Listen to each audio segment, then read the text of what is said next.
안녕하십니까. 거짓과 진실의 우종창 기자입니다. 오늘 제 옆에 계신 분은 장신대학교 김철홍 교수님이십니다. 김철홍 교수님께서 최근에 아주 중요한 그런 칼럼을 하나 쓰셨습니다. 그래서 제가 오늘 장로회 신학대 이 교수님 방에 와가지고 교수님께 여러 가지 좀 여쭤보려고 오늘 찾아왔습니다. 교수님 안녕하세요. 네, 반갑습니다. 예, 출연해 주셔서 고맙습니다. 예. 그래서 일단 교수님께서 쓰신 거는 아마 저희 시청자 여러분들께서도 많이 보셨을 거예요. 2018년 1월 25일 날 그 펜앤마이크의 칼럼을 쓴 칼럼입니다. 이 칼럼 제목은 뭐냐? 제7공화국을 꿈꾸던 사람들이 친 대형 사고. 이런 제목의 칼럼입니다. 저도 이 내용을 보고 진짜 놀랐습니다. 이 정도 이 우리나라 이 전국 현안을 이 정도로 잘 분석한 칼럼 제가 처음 볼 정도로 제가 깜짝 놀랐고, 그리고 그 내용들이 제가 지난번 시간에 말씀드렸던 그 특검법, 위헌적 소지가 많은 그 특검법 제정하고도 다 관련이 있기 때문에 그래서 제가 오늘 특별히 교수님을 모시게 되었습니다.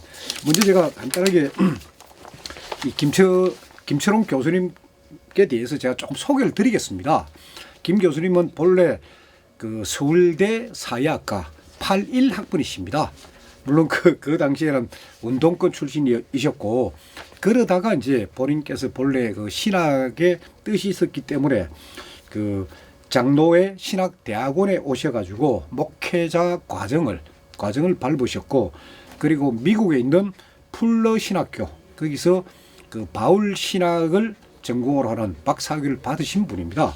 그리고 지금은 그 펜앤마이크에서 개건 칼럼리스트도 하고 계시면서, 그리고 우리 교육감 추대 시민연합 거기 공동 대표도 맡고 계시면서 우리 사회 이 전반적인 문제에 대해서 나름대로 목소리를 상당히 내고 계시는 분입니다.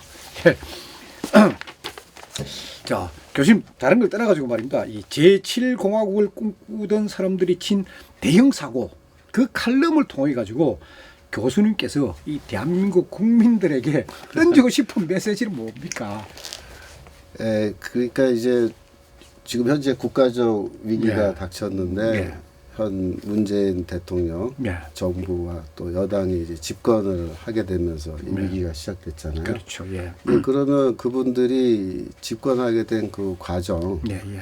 우리가 생각해봐야 되는데, 우리가 흔히들 뭐 촛불 시위, 그분들이 말한 예. 촛불 혁명으로 대통령이 됐다. 그 촛불 세력의 네. 촛불 세력. 예, 예, 이렇게 예. 얘기를 하는데 그게 다가 아니다라는 아, 거죠. 예, 예. 그 이면에는 사실상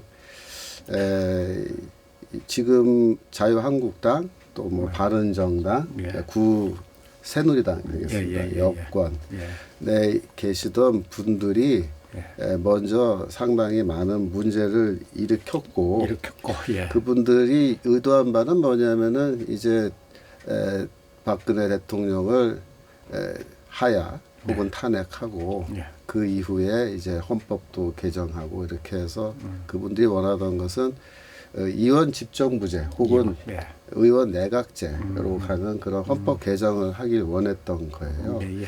소위 권력을 나눠 먹자. 네, 한 사람한테 주지 말고. 그러니까 예, 예. 그 제왕적 뭐 대통령제라고 비난하면서 예, 예. 대통령의 권한을 반틈 정도로 잘라서 예. 의회로 옮겨서 예. 사실상 의회 권력을 더 강화해서 자기들이 좀 뭔가 이렇게 하고 싶어 했는데 그게 시나리오대로 그분들의 생각대로 잘 진행이 안 되게 된 거죠. 그렇죠. 그 예. 과정에서는 뭐 반기문 네. 전 유엔 총장이 대통령 후보직에서 사퇴한다라든지. 그렇죠. 그쪽에서 의도했던 네. 게 반기문 카드였죠. 그렇죠. 그러니까. 예. 그게 안 되고 그 다음에 또 촛불 시위가 생각보다 더 네. 확장되고 과격하게 예, 예. 진행되고 국민적 공감대 얻으면서 예. 그분들은 사실상 자신들의 의도에 다 실패하고 예. 엉뚱하게 어부지리로 예. 문재인 대통령과 예, 예. 전 여당이 집권하게 된 그런 다. 문제가 있었다는 걸 예. 지적하기 위해서 썼습니다. 그렇죠. 그것도 지적하시고 그 다음에 이제 결국 이런 상황에서 예. 대한민국 국민들이 어떻게 해야 되는지 하는 그런 부분들도 지적을 하셨. 예, 그렇습니다. 예, 예. 그래서 교수님 쓰신 칼럼을 제가 대충 보니까 교수님께서는 결국 2016년도 소위 20대 총선 국회의원 선거 때부터 예. 이 전국의 흐름을 쭉 이제 보시고 계시더라고요. 예. 그러면서 이 2016년 그 총선에서 새누리당이 결국 참패를 하고 이 여소야대가 되어버린단 말입니다. 예. 여소야대가 되는데 그때 여소야대가 되게 된 그 뭐 여러 가지 뭐 요인들이 있었지만은 그 당시 그 새누리당 대표 김무성 의원 도장 들고 부산 간 거 예. 뭐 그런 사건도 있었고 그런데 교수님께서는 이 칼럼에서 딱 주장하신 게 새누리당이 참패한 것은 소위 친 이명박계가 예. 공천 학살을 우리가 당하는 것보다는 차라리 총선에서 패배하는 게 낫다. 예. 차라리 패배하자. 그런 마음가짐에서 이게 이제 결국 총선 패배로 갔다. 예, 예. 그런 말씀을 하셨더라고요. 예, 그거는 이제 사실상 그 당시에 그 새누리당 이항구 예. 공천위원장이 공천한 것에 대해서 김무성 대표가 강하게 반발하면서 예. 그 도장을 갖고 도망을 갈 부산으로 때 갔죠. 예, 뭐라고 용도 얘기했냐면은 예. 정확하게 이렇게 얘기했어요. 선거를 하지 않는 한이 있더라도 네. 또는 지는 한이 있더라도 받아들일 수 없다. 예, 그렇게 얘기했습니다. 그건 여당 대표가 할 수 있는 그렇죠. 말이 그거는 아니죠. 예. 여당 대표로서 할 수 없는 말이죠. 지는 한이 있더라도 이거는 안 된다라고 말할 때는 네. 굉장히 그 다급하기도 하고 네. 자기들이 생각하기에는 이제 물러날 수 없는 예. 어떤 그런 상황이라는 걸 말한 건데 그렇다면 구체적으로 예. 그분들이 왜 이렇게까지 네. 극단적인 네. 생각과 선택을 하려고 했느냐 그거를 제가 쭉 유추해 보면은 네. 결국은 헌법 개정을 통한 이러한 그 집권을 좀 더 네. 다른 방식으로 연장해 가고자 하는 그런 의도가 그때부터 있었기 때문에 네. 그것이 관철 안 되면 자기들은 차라리 지는 게 낫다. 그런까지 말하지 박근혜 않나. 대통령께서 생각하시는 그런 중국 구도보다는 예. 자기네들이 생각하는 중국 구도들을 끌고 가겠다. 그렇습니다. 쉽게 말해가지고. 그러니까 그분들이 사실상 오래전부터 이 헌법 개정을 논의해 왔었어요. 예. 그 그분들이 구체적으로 표시한다. 예, 그분들이 그러니까 지금 현재 예. 일부는 이제 자유한국당 안에 예. 들어와 있기도 하고 또 열린 예. 정당으로 나가기도 했지만은 구새누리당 예. 안에 있던 국회의원들 중심으로 그렇죠. 해서 했는데 근데 이명박 대통령 시절에 예. 이미 2007년, 2008년 무렵에 예. 그때 이제 헌법 개정안에 대한 예. 이명박 대통령의 생각이 나온단 말입니다. 예. 그게 결국 그들의 생각 아니겠습니까? 그게 이혼 집정부제 아닙니까? 그때. 예. 그러니까 대체로 그런 쪽으로 예. 의견들이 이제 처음부터 다 통일된 의견은 아니었겠지만 예, 시간이 흐르면서 그쪽으로 의견이 모아졌지 않았나 저는 그렇게 개인적으로 봅니다. 예. 그러니까 이명박 대통령 쪽 그리고 예. 소위 친이계 예. 그 사람들은 결국은 개헌을 통해서 이원 집정부제로 가야 한다라고 이제 생각을 갖고 있는데 예. 박근혜 대통령은 아니 안보가 우선이고 경제가 우선인데 개헌이 웬 말이냐 아이가 개헌에 대해서 약간 조금 부정적이고 미온적인 조금 예. 태도를 취한 거죠. 친박 쪽은 처음부터 끝까지 개헌에 대해서는 반대하는 그런 입장이었던 걸로 알고 있습니다. 그리고 총선 2016년 그 총선에서 여소야대가 되면서 예. 소위 새누리당이 참패를 딱 하니까 이명박 대통령이 한 말씀 하지 않습니까? 예. 차기 정권은 반드시 내 손으로 만들겠다. 예. 그거는 이제 사실상 예. 그분이 하실 수 있는 말은 아니죠. 그렇죠. 그것이. 전직 대통령인데요. 전직 대통령이기 때문에. 그렇지만은 이제 그분이 그 정도의 강한 의지를 예. 표현할 때는 구체적으로 개입을 하겠다라는 뜻이잖아요. 그렇죠. 예. 근데 이제 그러면 전직 대통령이 어떻게 이렇게 정치 과정에 네. 구체적으로 개입할 수 있겠습니까? 예. 현직에 있는 의원들을 통해서 예. 개입한다는 그런 뜻으로 볼 그렇죠. 수 있겠죠. 예. 그러면서 그 당시에 물론 저도 기자로서 보면은 이명박 전 대통령께서 주시했던 인물들 예. 결국 친이계를 통해서 쭉 노는데 보면은 한 사람이 반기문 유엔 사무총장, 또 한 사람이 김무성 새누리당 대표, 그리고 또 한 사람이 오세훈 전 서울시장이란 말입니다. 예. 그때 그런 이름들이 쫙 거론되지 않았습니까? 예, 그때 이제 이미 이명박 대통령이 한 이야기 혹은 네. 주변에서 한 이야기를 들어보면은 네. 대체로 이제 3명 중에서 반기문 총장으로 낙점을 이미 해놓은 상태라고 그러면 보고요. 그 사람들에 대한 인물평 같은 거 있었습니까? 그 세 분에 대한 뭐. 예, 그 개인 그 세 사람에 대해서 뭐 이런저런 이야기를 했다라고 신문 기사에 나오더라고요. 이명박 대통령께서 근데, 예. 대체로 반기문 총장에 대해서는 좀 호감을 갖고 있잖아요. 예. 그렇죠. 그러면서 이제 반기문 총장 이름이 계속 이제 거론되는데 사건이 하나 터진단 말입니다. 2016년 7월 무렵에 예. 소위 이제 언론의 허위 보도로 인한 소위 이제 최순실 사건이라고 노는데 저는 그거는 대국민 기만 사건이라고 부릅니다. 그러니까 대국민 기만 사건이 이제 터지니까 결국 어떤 언론과 그리고 이제 사회 분위기가 묘하게 끼면서 결국 박근혜 대통령을 압박하게 되고 그러다 보니 대통령께서도 이제 처음으로 좋다 임기 내 개헌하시겠다 뭐 그런 뭐 이야기를 이제 처음으로 거론하시죠. 그러니까 소위 새누리당 내에 소위 박근혜 대통령을 반대하는 그 세력들 그 다스리기 위해 가지고 근데 그렇게 요구를 했지만 그런 말씀을 하셨지만은 김무성 의원이나 소위 이명박 전 대통령이나 소위 친이계 그러니까 이원 집정부제를 요구했던 사람들이 노는 거는 원하는 거는 박근혜 대통령의 어떤 탄핵이나 뭐 임기 내 하야 이런 탄핵이나 이런 절차가 아니고 바로 빨리 하야하라 그거 아니었습니까? 예. 그러니까 이제 박근혜 대통령이 원래는 개헌에 반대하는 입장이었지만은 내가 임기 내에 개헌을 하겠다라고 해서 개헌 카드를 꺼냈는데 이쪽에서 받지를 않았죠. 그리고 오히려 반응은 일단 하야하라. 그 하야한 다음에 이제 그 개헌은 새로 뽑은 대통령을 중심으로 해서 개헌을 하는 것이 자기들은 더 좋다고 생각한다. 그렇게 이제 반응을 했어요. 그때 강원택 교수라고 서울대 정치학과 교수인데 이제 이분이 사실상 그 친이계 개헌론에서 굉장히 중요한 역할을 하는 학자예요. 그러니까 지난번에 국회 자문위원회 헌법 개정안 할 때 자문위원회도 항상 들어가는 사람이고 지금도 이제 자유한국당 쪽에서 활동을 좀 하고 있는 분인데 이분이 2016년 11월 14일에 한겨레 신문에서 남재희 전 장관이죠. 그분이랑 둘이서 이제 특별 대담을 한 기사가 있습니다. 거기에 보면은 뭐라고 얘기하냐면은 일단은 박근혜 대통령이 하야나 탄핵으로 해서 제거돼야 되고 두 번째는 대선으로 해야 되는데 대선을 하면서 헌법 개정까지 하기는 좀 복잡하지 않겠느냐 논의가. 그러니까 일단은 대선을 치르고 새로 뽑힌 대통령이 이제 주도가 되어서 개헌 논의를 시작하는 것이 맞다. 이렇게 얘기했거든요. 근데 지금 현재 그대로 된 거예요.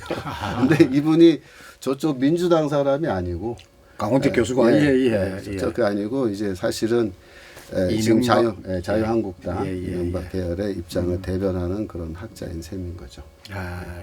그러니까 그러나 그분들이 생각했던 거는 소위 2017년 12월 19일 날 정상적인 대통령 선거가 아니고 당기겠다는 거 아니었습니까? 그걸 좀 더 빨리 당겨서 소위 문재인 저쪽 야당이 전열을 정비하기 전에 우리가 빨리 반기문을 내세워 가지고 우리가 차지하자. 그렇습니다. 그래서 60일 정도의 기간을 생각했던 것 같아요. 근데 그대로 진행이 안 된 거죠. 그렇죠. 그렇습니다. 그러면서 이제 박근혜 대통령께서 결국은 하야를 딱 거부를 하셨단 말입니다. 그러니까 안 하시겠다 하니까 느닷없이 이제 촛불이 등장을 합니다.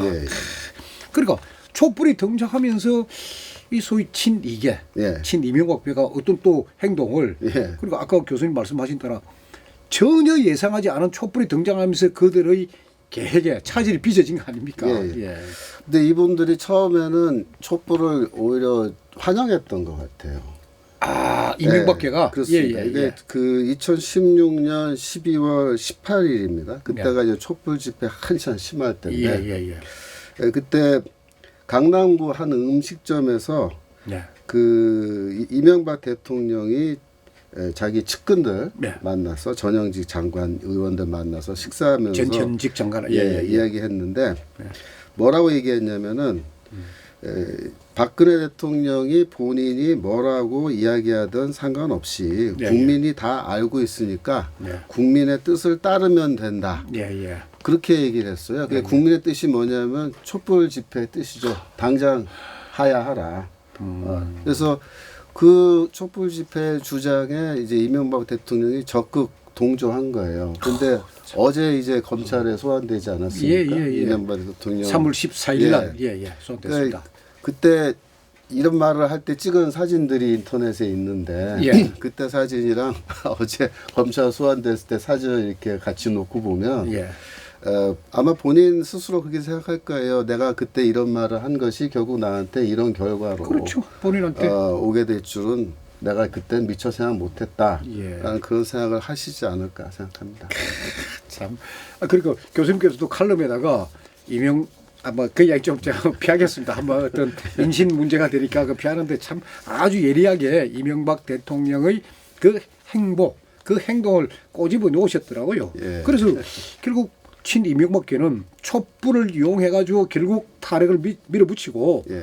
그러면서 결국 박근혜 대통령을 소위 하야가 아니고 강제하야예요. 강제하야 시키기로 하는데 그 근거가 제가 볼 때는 그 특검법 제정이에요. 예. 특검법을 만들면서 그래 특검은 소위 야당 민주당하고 국민의당 예. 너가 추천하는 사람이 특검을 한다. 그 사람을 임명해가 그 특검하고 두 야당이 합심해가 예.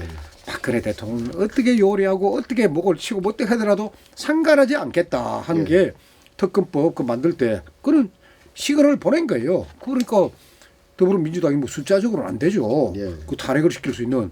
그런데 그냥 탄핵을 밀어붙이지 않습니까? 예. 근데 저는 지금 이렇게 되돌이켜 생각해 보면은 그 당시에 박근혜 대통령께서 예. 특검 임명에 대해서 모든 권한을 야권에다가 예. 일임한 거. 그거는 이름이 아니고 빼앗긴 거죠. 빼앗긴 거예요. 빼앗긴 예, 거죠. 그 빼앗긴 거는 그건 좀 상당히 좀 치명적인 예, 예. 결과를 가져왔다. 그때 그렇죠. 어떻게 해서든지 예. 특검 구성에서 여야가 좀 이렇게 그렇죠. 예, 견제도 같이, 하고 견제하면서 예, 예. 이렇게 했어야만이 이 파국을 예. 원할 수 있지 않았겠느냐. 근데 그런 그때 그 아쉬움이 좀 특검법, 있습니다. 특검법 그 제정에 앞장선 사람이 새누리당 원내대표 정진석 의원 아닙니까? 그렇습니다. 예. 정진석 의원은 자타공이라는 예. 친 이명박계 아닙니까? 그러니까 그때쯤 되면은 이제 친박계 의원들도 거의 포기 상태 해가지고 네. 이제 망연자실해서 그냥 강 건너 불구경하는 것처럼 그렇게 넉넉히 있었던 것 같아요. 그러니까 그 당시에 예. 언론에 의한 허위 기사, 조작 기사에 의한 대국민 기만 사건만 없었더라도 예. 그 새누리당의 소위 일부 의원이라도 정신을 차렸을 텐데 예. 그 당시 제가 새누리당 의원을 만나서 물어보면 신문에 났는데 하면서 와 참. 예. 저도 신문에 난 게 사실이 아닙니다. 예. 해도 아니 신문에 난 거 안 믿으면 어떻게 합니까? 예. 그런 분위기가 형성되더라고요. 그렇습니다. 예. 그래서 새누리당 내부에서 그 줄기차게 개헌을 그 요구한 세력 아까 예. 이혼 집정부제 예. 그 말씀하셨는데 그 세력이 그러니까 지금 교수님께서 특별한 인물은 거론 안 하셨는데 대충 이제 김무성 대표 아까 대통령 후보로 거론됐다는 김무성 대표하고 뭐 이런 사람인데 그런 사람들이 어떤 사람이 있는지 우리가 역사에 기록을 남겨야 되니까 이름 좀 공개 좀 네. 해주십시오. 뭐 제가 뭐 많은 분을 다 아는 건 아니고요. 네. 예를 들어서 이제 지금 현직에 있는 분 중에서는 이제 제가 보기에 정종섭 의원 같은 분이 서울대 헌법학자 아닙니까? 예, 그분? 그렇죠. 근데, 헌법학 전공하셨고 예. 지금 국회 헌법특위 이제 자유한국당 간사 맡고 예, 계시고 예, 예. 그래서 지금 당내에서는 지금 거의 유일무이한 헌법 전문가죠. 예, 예. 근데 이제 이런 분이 예전에 이제 하신 말씀들을 예. 이제 인터넷에서 검색해 보면은 이제 나와요. 예. 뭐라고 나왔냐면은 예. 이런 말씀 하신 적이 있어요. 이번 개헌의 핵심은 제왕적 대통령제를 극복하기 위한 정부 형태 개헌과 지방 분권 강화다. 아, 뭐 이런 얘기를 이제 정종섭 교수가 예, 예. 지금 현재 그렇죠. 한국당 의원이죠. 예, 예. 그래서 이제 이런 분들이 추구하던 게 아까 말씀드린 그 이혼 집정부제 예. 적극적으로 주장하고 추진하고 있지 않는가 이렇게 보고 결국은 이제 이런 문제 때문에 지금 이번에도 이제 문재인 대통령이 다음 주에 개헌안을 이제 발의하게 될 그렇죠. 텐데 예. 그때 이제 어떻게 되겠느냐 내용이 예. 정말로 4년 중임제로 가는 예. 걸로 되겠느냐. 예. 그건 원래 민주당 예. 의견이잖아요. 예. 근데 지금 어쩌면은 이런 걸 놓고 좀 협상을 네. 해서 이제 개헌안을 통과시키려고 네. 하지 않겠느냐. 그래서 그렇게 될 경우에는 이제 좀 그럼 문재인 정부는 양쪽이. 누구랑 협상한다는 이야기입니까? 그러니까 지금 자유한국당 내에 있는 그분들이랑 협상을 해야만이 이제 그 국회 가능하죠. 통과. 가능한데 그럼 자유한국당 지금 대표가 홍준표 대표인데 홍준표 대표도 정치적 성향은 이명박계 아닙니까?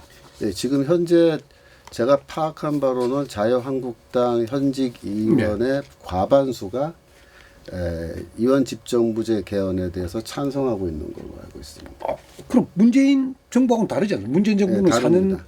중임인데 그래서 그거 때문에 예. 이제 양쪽이 서로 맞트레이드로 트레이드 해가지고 뭔가를 개헌안을 만들어낼 수 있지 않겠느냐. 그런 우려도 좀 있어요. 예. 그래서 몇 번 이런 말씀하셨지만은 제가 단도직입적으로 말입니다. 네. 박근혜 대통령을 예. 기획 탄핵하고 구속까지 이르게 한 결국은 제6공화국을 살해한 예. 살해범은 누구라고 보십니까? 두 그룹입니다. 예. 첫 번째 그룹은 아까 말씀드린 것처럼 정치권에서 네. 이원 집정부제를 추구하던 그런 그룹이고, 그리고 구체적으로 이명박 계열이고 주로 친이 계열이 많죠. 예. 그다음에 두 번째는 이게 이름이 지금 잘 드러나지 않지만 제가 이제 생각하는 바로는 네. 이 법률 전문가들입니다. 법률 전문가. 소위 말해서 이제 여의도에 정치권이 있다면 예. 서초동에 예, 사법권이 있잖아요. 그래서 예. 서초동과 여의도의 야합이다. 이렇게 얘기하는데 서초동 쪽에 있는 소위 전직 판검사 출신 변호사들, 대형 로펌, 헌법학자들 중에서 정치 권력을 추구하는 사람들이 여기에 적극 협력한 겁니다. 그건 겉으로는 잘 드러나지 않는데 내면적으로는 이분들이 분명히 있어요. 같이 협력한 거고. 왜냐하면 그 서초동에 있는 그런 분들이 이원 집정부제나 내각제로 갔을 때 가장 큰 혜택을 받을 수 있는 사람들입니다. 즉 국회가 권력을 더 많이 장악하게 되었을 때 국회에 쉽게 진출할 수 있는 사람들이 그 권력을 갖게 되는 그렇죠. 거예요. 그게 누구냐면은 법률 전문가들입니다. 그런데 그런 분들이 이제 들어가서 3선, 4선 이렇게 해서 하게 되면 전부 다 내각제로 갔을 때는 거기 장관도 하잖아요. 지역에 권력을 잡잖아요. 그래서 이분들은 그러한 개헌에 굉장히 호의적입니다. 그러다 보니까 서초동의 대형 로펌들이 결국 박근혜 대통령 변론 안 하지 않습니까? 그렇습니다. 그리고 그런 분들이 쉽게 말하면 굉장히 교만해요. 소위 말해서 우리 사회의 엘리트들이죠. 뭐 중고등학교 때 다 반에서 1등하고 대학교 때 다 법대 나오고 사실 다 패스하고 이런 분들인데 이런 분들은 뭐 아마 제가 수축하긴 그래요. 사석에서 자기들끼리 얘기할 때는 뭐 박근혜 대통령 같은 사람이 왜 우리나라 대통령 하냐. 우리가 왜 그런 사람 밑에서 이렇게 살아야 되냐. 야, 우리가 이 나라를 이끌어가고 우리가 이 사회의 최고 엘리트인데 우리는 왜 이 사회에서 이렇게 소외당하고 뒤쳐져 있냐. 우리가 이거 직접 전면에 나서서 이 나라를 이끌어갈 책임이 있는 거 아니냐. 뭐 이런 식의 이야기들을 충분히 할 수 있는 분들이죠. 근데 그런 사람들 생각하고 또 문재인 정부 생각하는 건 좀 다르지 않습니까? 저 다르죠. 다른데 이제 이런 분들이 그런 생각을 해서 이러한 헌법 개정 또 이런 정부 형태 개정에 적극적으로 찬동하고 이렇게 했을 때 그런 파워 블럭입니다. 서초동과 여의도의 파워 블럭이 이번 대통령 탄핵에서도 중요한 역할을 하고 이후에 뭔가 좀 하고 싶은 게 많았는데 그게 좌절된 거죠. 그러니까 그쪽 사람들 중에 이제 이런 논의에 개입하고 관여했던 사람들은 다 부분적으로 책임이 있지 않나. 저는 그렇게 생각을 합니다. 이름을 적실내죠. 국민들도 알까 하니까. 이름 적실까지는 어렵고요. 파워 블럭 정도로 하겠습니다.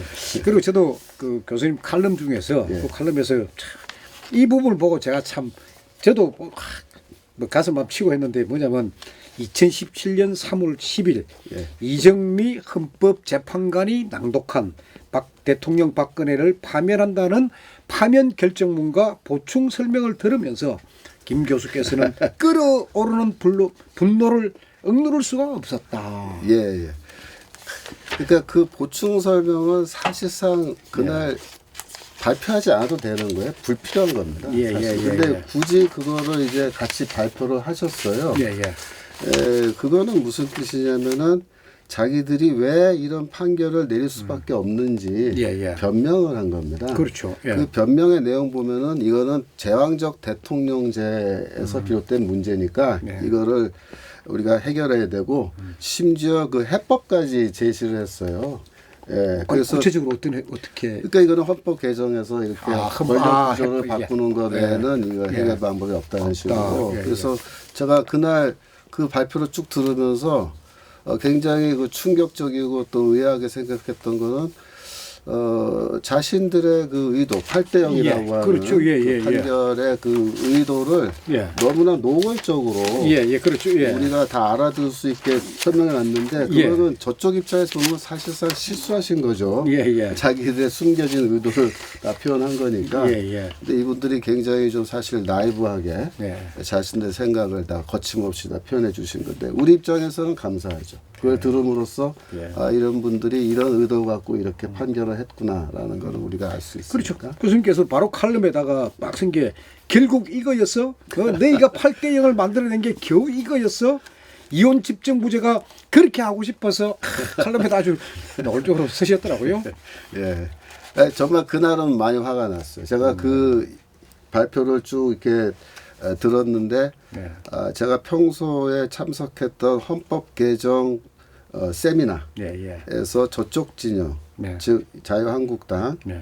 구새누리당 진영에서 이혼 집정부제 주장하는 그쪽 진영에서 하던 말이 그대로 이게 나오는 거예요. 헌법재판관 입에서. 예, 그래서 제가 그걸 듣고 너무 놀라가지고 제가 그래서 서초동이 책임이 있다는 말 그래서 서초동이 이 모든 일의 한 축을 담당했다고 봅니다. 그리고 이 또 칼럼에서 교수님께서 이제 안창호 헌법재판관 예. 그분에 대해 가지고 좀 많은 비판하셨는데 사실 안창호 헌법재판관은 과거 검사 시절에 예. 대검 공안부장하고 검사 시절에 국가보안법 철폐를 주장하는 책을 써낸 적이 있습니다. 예.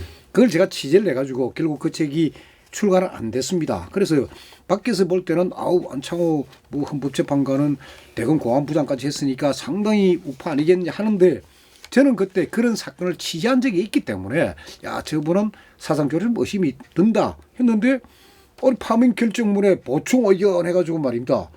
쫙 하지 않았습니까? 제왕적 대통령도 그렇고. 예. 그러니까 사실상 우리 우파 진영 안에서 예. 지금 권력 구조를 의원 내각제나 이혼 집정제로 가는 것이 좋다고 생각하는 분들도 일부 계세요. 그 우파 진영 안에도. 그래서 저는 그 문제에 대해서는 그거는 우리가 그 충분히 좀 검토하고 토론할 여지는 있다고 생각을 합니다. 정말로 그런 정부 형태가 필요한 것인지.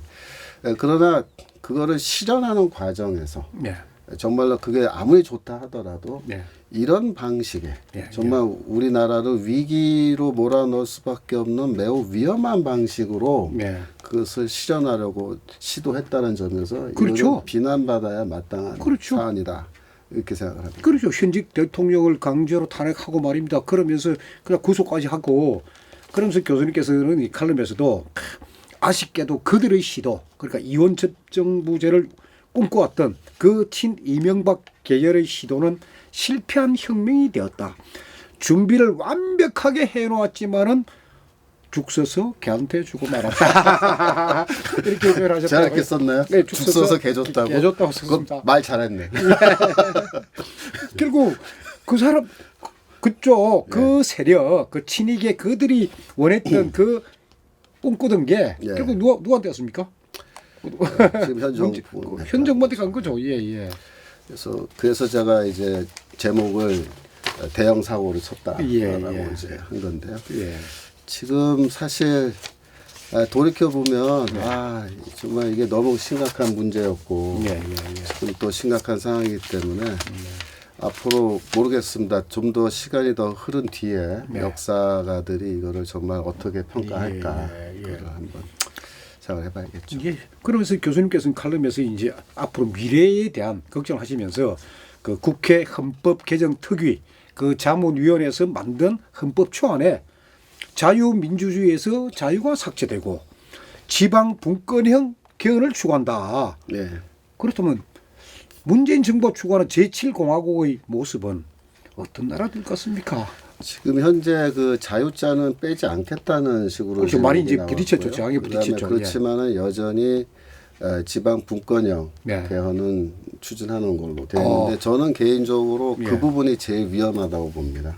지방 분권형 가는 게 그렇습니다. 왜냐하면은 지방 분권형 개헌을 추구하는데 지금 행정안전자치부 그 자치분권 로드맵이라고 하는 김부겸 장관이 만들어 놓은 그 웹사이트 들어가면은 풀뿌리 조직에까지 이거를 지방자치를 확대한다고 돼 있어요. 그래서 읍면동 읍과 면과 동까지 지방자치를 확대한다고 돼 있는데 그거는 역사적으로 전무후무한 그러한 지방자치. 읍면동까지 어떻게 지방자치를 해주겠다는 거예요? 그다음에 그거에서 저는 그거는 결국은 이분들이 소비에트 지방인민위원회 그 만드는 거 아닙니까? 소비에트형 연방국가. 그러니까 소련이란 말이 소비에트 연방이란 말인데 소련과 같은 그런 모델로 지금 우리나라를 리모델링하려고 하는 게 아니냐. 그렇게 했을 때 아주 낮은 단계의 풀뿌리까지 지방자치가 확대되었을 때 그거는 더 위험한 결과를 가져올 수 있다고 보고요. 제일 지금 우려되는 것이 지방자치 부분입니다. 분권형, 그 부분. 근데 그 헌법 초안, 그 헌법 초안 문재인 말은 그 헌법 초안 만든 사람이 정해구라는 교수 아닙니까? 네. 정해구 선생은 이제 성공회대 교수고 정치학 전공이고 그다음에 뭐 오랫동안 뭐 성공회대 출신이니까 그 뭐 한때 정부 주사파죠 유명한. 하여튼 그런 분인데요. 제가 보기에는 이제 뭐 그런 분도 계시고 그다음에 그 부위원장으로 이제 김종철이라고 연세대학교 법학과의 그 헌법학 교수 계시는데 그분이 사실은 지금까지 그 민주당 쪽에서 헌법 개정 논의를 거의 주도해온 굉장히 중요한 역할을 한 분인데 연세대 교수라는 분이 그분이 이제 자유도 빼고 제 가깝게 지내는 쪽이 참여연대 쪽에서 상당히 이제 선호하는 서로 왔다 갔다 많이 하시는 분인데 그런 분들이 이제 그 평소에 이런 헌법 개정에 대해서 얘기해 놓은 것들이 많이 있어요.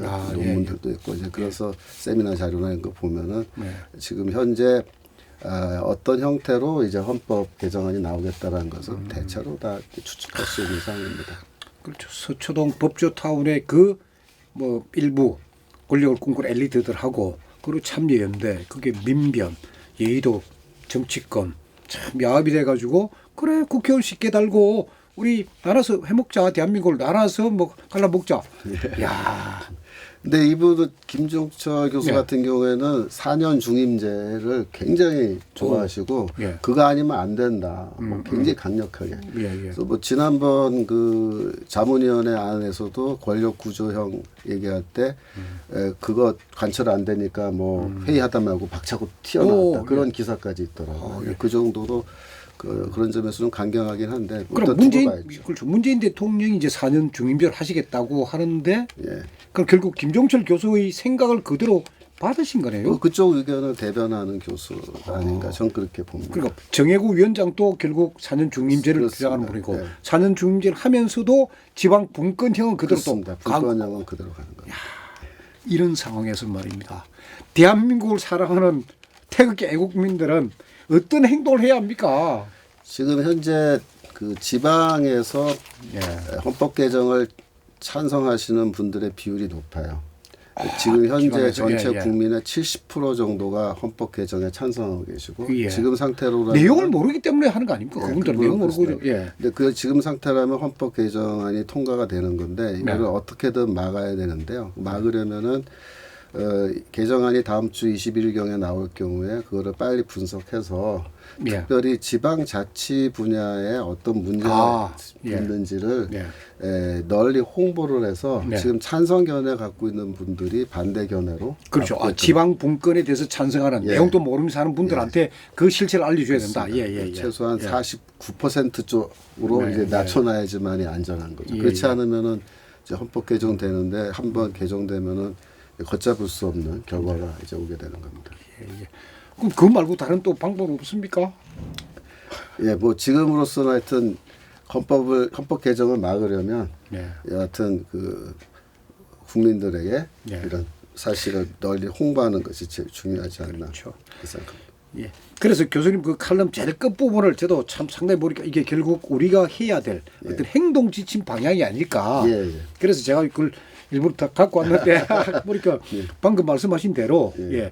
정부 여당의 개헌 방향을 주시하고 그래서 자유의 보를 지키자. 그러니까 개헌 방향, 지방 분권형 그 정확한 정체를 파악을 하고 자유의 보를 지켜내는 거고. 예. 그러면서 지금 현재 야당 안에는 그러니까 한국당 안에는 우리가 더 이상 태극기 애국 국민들이 더 이상 신뢰할 수 없는 사람들이 있다. 예. 바로 대형 사고를 친 그놈들이다. 그 사람들이다. 이들은 퇴출시켜야 한다. 예. 예, 예. 그런 이야기도 하고 이들이 퇴출된 뒤에 새로운 수권 세력이 형성돼야 하고.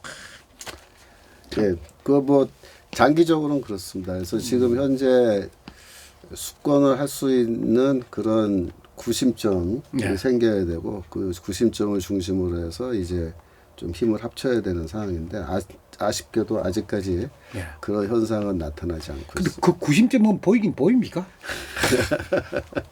예, 지금은 아직은 안 보인 것 같아요. 제가 보기에는. 근데 이번 6월 13일 날 이제 지방자치단체장 선거인데 예. 그때쯤 되면 어떤 구심점이 형성되지 않겠습니까? 예, 그렇게 기대를 하는데 예. 제가 보기에는 저는 좀 비관적으로 비가 봅니다. 예. 그 다음에는 내년 2년 반 후에 이제 결국 예. 총선이란 말입니다. 국회의원 선거인데 그러니까 결국은 이번 6월 13일 선거 결과를 놓고 예. 그래서 이제 그 이후 과정 중에서 이제 새롭게 우리 우파 측 네. 정치 세력을 좀 재건하는 예, 예. 그런 시도가 있어야 되지 않는가. 예. 그 6월 13일 전에는 그게 좀 어려울 거로 보고요. 일단 예. 13일이 지난 다음에는 이제는 뭐 좀 새롭게 뭘 해봐야 되지 않느냐 이런 말들이 이제 막 나오고 터져 나올 것으로 저는 그렇게 봅니다. 그럼 지자체 선거는 거의 뭐 야당은 참패하리라고 보십니까? 예, 저는 그렇게 보고 있고요. 그래서 교육감 선거가 매우 중요하다. 그러니까 교육감 선거라도 예, 자치단체장 선거에서는 우리가 우파 측이 좀 패배하더라도 교육감 선거에서 우리가 승리하면 그것은 실제적인 승리가 견제도 될 수 있고 교육 특히 교육은 우리가 잡아야 되니까. 그래서 우리는 이제 교육감 선거에 좀 더 집중할 필요가 있다고 봅니다. 근데 마지막 질문입니다. 교수님께서 보시는 우파의 리더 누구로 꼽을 수 있겠습니까? 뭐 지금은 그 누구라고 말씀드리기 어려울 것 같아요. 나와 있는 분들이 없으니까. 그러니까 앞으로는 이제 국민적 요구가 있을 것이고 그런 국민적 요구에 따라서 뭐 본인이 자발적으로 나오시든지 아니면 이제 자의반 타의반으로 추대돼서 나오시든지 누군가가 나와서 그런 구심점 역할을 해줘야 되지 않나. 혜성처럼 등장할 것 같습니까? 할 걸로 기대를 하고 기도해야 될 것 같습니다. 아이고 고맙습니다. 오늘 시간 감사합니다. 감사합니다.